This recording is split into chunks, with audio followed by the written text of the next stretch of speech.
ধনৰ বিনিময়ত অস্থায়ীভাৱে বিবাহপাশত আবদ্ধ হয় এখন দেশৰ যুৱতী।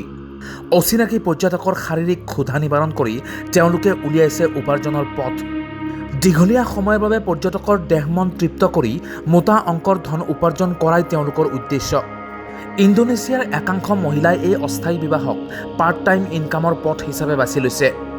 চিয়া মুছলমানসকলৰ মাজত এই বিবাহক নিকাহ মুতাহ বুলি কোৱা হয় আৰু ধৰ্মীয়ভাৱেও ইয়াক বৈধ বুলি গণ্য কৰা হয়। এই বিবাহ বান্ধোন পুৰুষ মহিলাহালৰ ইচ্ছা অনুসৰি আধা ঘণ্টাৰ পৰা আৰম্ভ কৰি প্ৰায় 1 বছৰলৈ চলিব পাৰে। ইণ্ডোনেছিয়াৰ একাংশ মহিলাৰ এই কাণ্ডই সামাজিক মাধ্যমত খলকনিৰ সৃষ্টি কৰিছে।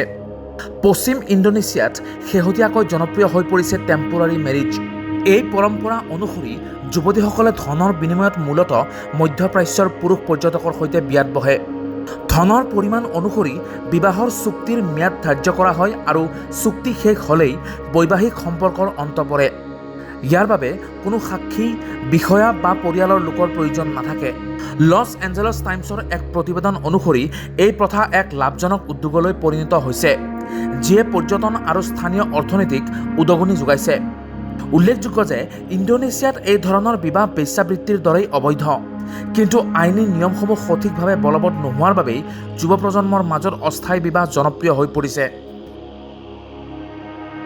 ব্যুৰো ৰিপৰ্ট, আৱাজ দ্য ভইচ।